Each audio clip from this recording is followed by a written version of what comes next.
ఈ దినమే నీ శుభదినం, ఆనందించి నే స్తుతించెదను.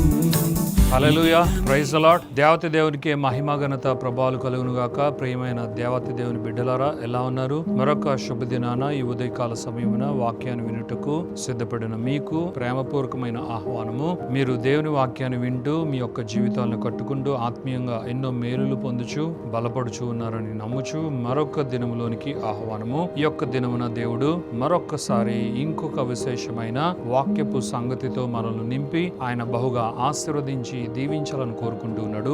దేవత దేవునికి మహిమ ఘనత ప్రభావాలు కలుగును గాక.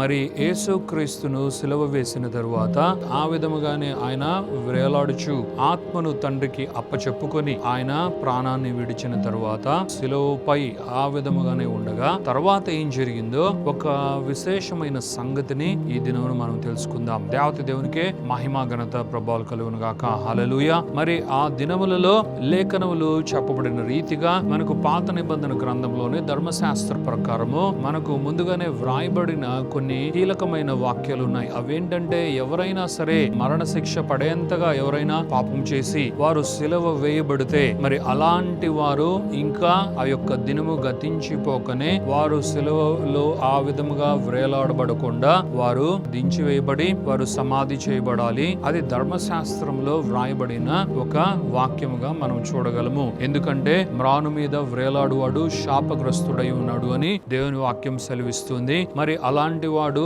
దేవునికి శాపగ్రస్తుడై ఉన్నాడు కాబట్టి వాడు మరణించినా కూడా వాని శరీరము సిలువకు ఉండకుండా వాని దింపివేసి త్వరితగతిన వానిని సమాధిలో ఉంచవలసిన అవసరం ఉన్నది, లేదా పాతి పెట్టవలసిన అవసరం ఉన్నది అని మనం వాక్యంలో చూడగలము. అయితే మరి యేసుక్రీస్తు ఇంకను సిలువపై ఆయన ఉండగా ఒక గొప్ప అద్భుత కార్యం జరిగింది. అదేమిటంటే, ఆయన శరీరము కోరుకుంటూ ఒక గొప్ప ధనవంతుడు పిలాతు దగ్గరకు వచ్చాడు అని లేఖనములు సెలవిస్తుంది. అంటే ఏమని వాక్యము సెలవిస్తుంది అంటే, యేసుక్రీస్తు శరీరము శిలువపై నుండి క్రిందకు దించి ఆ శరీరమును క్రొత్త సమాధిలోనికి తీసుకువెళ్ళుటకు నాకు పర్మిషన్ ఇవ్వవలసిందిగా ఒక ధనవంతుడు పిలాతు దగ్గరకు వెళ్లి విన్నవించుకోవడం అన్నది మనం వాక్య గ్రంథంలో చూడగలం. ఈయనెవరో కాదు, అరిమతయ్య యోసేపు అనబడే ఈ యొక్క వ్యక్తి యేసుక్రీస్తు శిష్యుడుగా కూడా ఆయన ఉన్నాడు అని వాక్యంలో వ్రాయబడి ఉంది. దేవత దేవునికి మహిమ ఘనత ప్రభావాలు కలుగును గాక. మరి ఇతను కౌన్సిలర్ అని కూడా మనము చూడగలము. ఏ కౌన్సిలర్ అంటే, యూదా మతాధికారులలో ధర్మశాస్త్రాన్ని బోధించు ఆ యొక్క శాస్త్రులు పరిసయ్యులు ఆ యొక్క గురువులందరిలో వీరు కూడా ప్రధానులై ఉన్నారు. వారిలో ఈ అరిమతయ్య యోసేపు అనే యొక్క వ్యక్తి కూడా ఉన్నాడు. మరి అతను నిజముగా యేసుక్రీస్తును వెంబడించిన వాడు అని, యేసుక్రీస్తు ఆయన నేరస్తుడు, ఆయన్ను నిందించి ఆయన్ని ఎలాగైనా సరే పట్టుకొని హింసించి ఆయనకు సిలువ అప్పగించి ఆయన మరణమయ్యేలాగా చూడాలి అని అనుకునే అనేక మంది ధర్మశాస్త్రపు గురువులైన వారు ఎవరైతే ఉన్నారో, శాస్త్రులు పరిసయ్యులు, వారందరిలో నుండి ఈ అరిమతయ్య యోసేపు అనే ఈ యొక్క వ్యక్తి అలాగే నికోదేము కూడా వీరు వ్యత్యాసమైన వారుగా ఉన్నారు అని లేఖన భాగములు సెలవిస్తున్నాయి. దేవత దేవునికే మహిమ ఘనత ప్రభావాలు కలుగును గాక. మరి అరిమతయ్య యోసేపు అనే ఈ వ్యక్తి గురించి జీవ గ్రంథంలో మనకు వ్రాయబడి ఉంది. అన్నిటికన్నా విశేషముగా అరిమతయ్య యోసేపు అన్న ఈ వ్యక్తి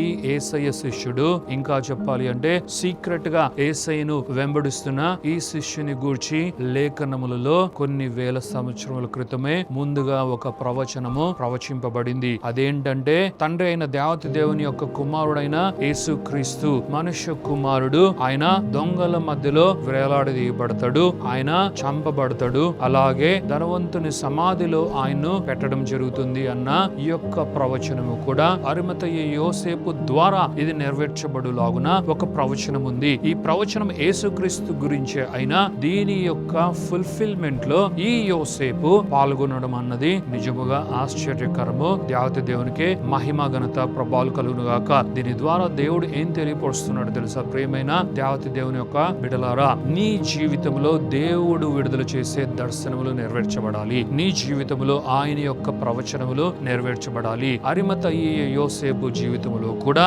దేవాతి దేవుని యొక్క ప్రవచనం నెరవేర్చబడింది. అది సాక్షాత్తు యేసు క్రీస్తుకు సంబంధించిన ఆ ప్రవచనము, ఆ ప్రవచనాత్మకమైన వాక్కు నెరవేర్చబడే విధముగా అది ముందుగానే వ్రాయబడి ఉండగా దానికి కోఆపరేట్ చేసే ఒక పర్సన్ గా దేవతి దేవుని యొక్క దృష్టిలో ఈ అరిమతయి యోసేపు అన్న ఆయన ఉండడం అన్నది నిజముగా ఆశ్చర్యకరమైనది. అది నిజముగా అరిమతయి యోసేపుకు ఎంతో ఆనందాన్ని, సంతోషాన్ని ఇచ్చేదిగా ఉంది. దేవతి దేవునికే మహిమ, ఘనత, ప్రభావాలు కలుగును గాక. మరి లేఖనములు చూద్దాం. యేసు శిష్యుడుగానున్న అరిమతయి యోసేపు అను ఒక ధనవంతుడు సాయంకాలమైనప్పుడు వచ్చి పిలాతు నొద్దకు వెళ్లి యేసు దేహమును తమకిమ్మని అడుగగా పిలాతు దానిని అతనికి అప్పగింపమని ఆజ్ఞాపించెను. యోసేపు ఆ దేహమును తీసుకుని శుభ్రమైన నారబట్టతో చుట్టి తాను రాతిలో తొర్లించుకొనిన క్రొత్త సమాధిలో దానిని ఉంచి సమాధి ద్వారమునకు పెద్ద రాయి పొర్లించి వెళ్లిపోయాను. దేవతి దేవునికే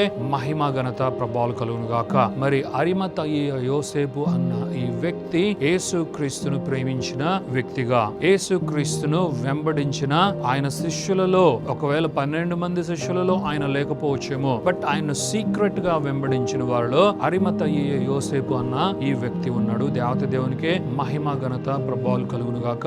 మరి ఈయన ముందుగానే యేసు క్రీస్తును గూర్చి తెలుసుకొని ఆయన యొక్క నామాన్ని ఎరిగి, ఆయన నిజముగానే దేవుని యొక్క కుమారుడని ఎరిగి, ఆయన ఊరికనే ఈ భూమి పైన ఆశ్చర్య అద్భుత కార్యాలు చేయట్లేదు, కానీ ఇది దేవుని కుమారుడైతేనే ఈ విధముగా గొప్ప కార్యాలు చేయడం అనేది సాధ్యమవుతుందని తెలుసుకొని ఆయన యందు విశ్వాసం ఉంచి ఆయన వెంబడించిన వాడుగా దేవత దేవుని వాక్యములో వ్రాయబడ్డం జరిగింది. దేవుని నామానికే మహిమ, ఘనత, ప్రభావాలు కలుగును గాక. మరి యెషయా గ్రంథంలో కూడా యెషయా 53:8-9 కూడా ఈ వాక్యం ఉంది. ఒకసారి చూద్దాం. యెషయా 53:8 అన్యాయపు తీర్పు నొందిన వాడై అతడు కొనిపోబడెను, అతడు నా జనుల అతిక్రమమును బట్టి మొత్తబడెను గదా. సజీవుల భూమిలో నుండి అతడు కొట్టివేయబడెను, అయినను అతని తరములో ఈ సంగతి ఆలోచించిన వారెవరు? అతడు మరణమైనప్పుడు భక్తిహీనులతో అతనికి సమాధి నియమింపబడెను, ధనవంతుల యొద్ద అతడు ఉంచబడెను. నిశ్చయముగా అతడు అన్యాయమేమీ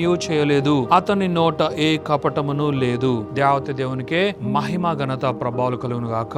మరి యెషయా 53:8-9 ఉన్న ఈ ప్రవచనం, ఇంకా 9 స్పష్టంగా చెప్పబడిన ఈ ప్రవచన వాక్కు, ఇంకా యేసుక్రీస్తు మరణించినా కూడా ఆయన ప్రస్థానములో ఇది నెరవేర్చబడగా దీని కోఆపరేటింగ్ పర్సనాలిటీగా ఈ అరిమతయి యోసేపు అన్న ఈ వ్యక్తి పాల్గొనడం జరిగింది. నిజముగానే యెషయాలో వ్రాయబడినట్లుగా ఆయన దేహము కొరకు పొంతి పిలాతు నొద్దకు వెళ్లి ఆయన శరీరం ఇవ్వవలసిందిగా వేడుకొని ఆయన శరీరమును జాగ్రత్తగా ఆయన తీసుకొని విలువైన నారబట్టలతో దాన్ని చుట్టి ఆయన జాగ్రత్తగా ఆయన తన కోసం తొరలించి పెట్టుకున్న ఆ యొక్క సమాధిలో యేసయ్యను జాగ్రత్తగా ఉంచి ఆయన వెళ్లిపోయాడు అని అపోస్తలుడైన మత్తయి 27వ అధ్యాయము 57వ వచనం నుండి కొన్ని వచనములు మనం చూడగలము. ఇది ఎంత ఆశ్చర్యకరము. కొన్ని వేల సంవత్సరముల క్రితము యేసుక్రీస్తు శిలువపై నుండి ఎలా దింపబడాలి, అన్యాయమేమీ చేయని యేసయ్య, ఏ దోషము లేని యేసయ్య ఆయన శరీరము ఎక్కడ ఉంచబడాలి అన్నది కూడా ప్రవచింపబడగా అది తూచా తప్పకుండా పర్ఫెక్ట్ మేనర్ లో అది నెరవేర్చబడింది. ఆ యొక్క ప్రాసెస్ లో సీక్రెట్ డిసైపుల్ అయిన ఈ అరిమతయి యోసేపు అన్న ఆయన పాల్గొనడం జరిగింది. దేవత దేవునికే మహిమ, ఘనత, ప్రభావాలు కలుగును గాక. దేవుని యొక్క వాక్కు అది నిజమైనది, అది సత్యమైనది, అది ప్రవచనమైనను అది ప్రస్తుతము నెరవేర్చబడుచున్న వాక్కు అయినను అందులో ఆయన శక్తి ఉంది. ఆయన శక్తితో ప్రతి లేఖనమును, ప్రతి వాక్యమును నింపి మన కొరకు ఆయన సిద్ధముగా ఉంచిన దేవత దేవుడు. ఈ వాక్కులన్నీ మన కొరకే, ఈ వాక్యమంతా మనదే, ఈ ప్రవచనములన్నీ మనవే. ఇవి నిజముగా సజీవులై ఉన్నవి. ఇందులో ఉన్న ఆత్మ జీవము మనకు కావాలి. ఇవి మన జీవితంలో పనిచేయాలి. ప్రియమైన దేవత దేవుని బిడ్డలారా, ఇది అరిమతయి యోసేపుకు జరిగినది మాత్రమే కాదు. నీవు యేసుక్రీస్తునందు నమ్మి విశ్వాసం ఉంచి నీవు కూడా నమ్మకమైన ఆయన శిష్యుడుగా ఉండాలి అని అనుకుంటే, ఒకవేళ అరిమతయి యోసేపు యూదులకు భయపడి అలాగే అలాగే మిగిలిన మత పెద్దలందరికీ భయపడి సీక్రెట్ గా యేసుక్రీస్తును ఆయన వెంబడిస్తూ ఉన్నాడేమో, కానీ ఈ యొక్క దినములలో నీవు మరింత విశ్వాసముతో ఆయనను నేరుగా వెంబడించవలసిన వాడువై ఉన్నావు. ఆ విధముగా నీవు ఆశీర్వదింపబడాలని దేవతి దేవుడు కోరుకుంటున్నాడు. మరి ఈ వాక్కు ఏం తెలియపరుస్తుంది? దేవుడు నిజముగా ఆయన ప్రవచనమును నీ యందు నెరవేర్చుటకు ఏర్పరచుకొను శిష్యుడుగా నీవు ఉండాలని కోరుకుంటున్నాడు. ఏర్పరచుకొను విశ్వాసిగా నీవు ఉండాలని కోరుకుంటూ ఉన్నాడు.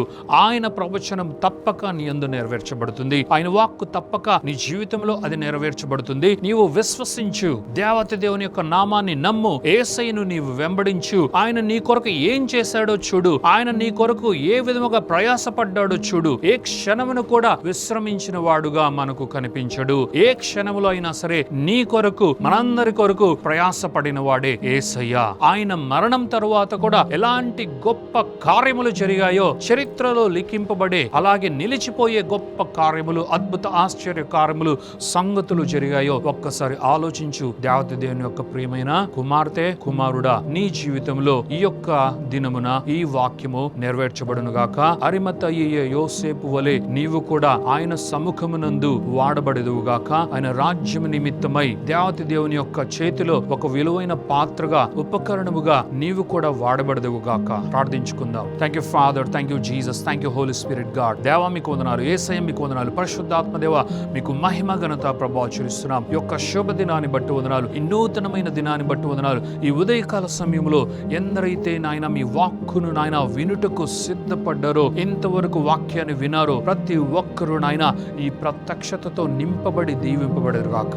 నిజముగానే ఎవరినైనా వాడుకొనుటకు సిద్ధముగా ఉన్న దేవుడు నాయన, తమ్మును తాము తగ్గించుకుని ఎవరైతే మిమ్మల్ని వెంబడించదరో వారిని నాయన మీ ప్రియమైన శిష్యులుగా చేసుకుని నాయన మీ గొప్ప కార్యముల కొరకు, మీ రాజ్యము కొరకు, మీ నీతి కొరకు మీరు ఎవరినైనా విలువైన పాత్రగా వాడుకున్న దేవుడుగా ఉన్నందుకు మీకు కృతజ్ఞతాస్తుతులు చెల్లిస్తున్నాం. ఈ వాక్కు ప్రతి ఒక్కరి హృదయములలో నాయన విత్తబడి ఉండగా అది ఫలించునుగాక, అది విస్తరించునుగాక. మీ ప్రతి వాక్కు, మీ ప్రతి లేఖనం, మీ ప్రతి ప్రవచనం అది నెరవేర్చబడేందుకే ఉంది అని ప్రతి ఒక్కరూ నమ్మి ముందుకు నడిచెదురుగాక తండ్రి అని పలుకుచు యొక్క ప్రార్థన, స్తుతి, ఆరాధన యేసు పరిశుద్ధమైన నామములో అడిగి వేడుకొనుచు నాము తండ్రి. Amen, amen, amen.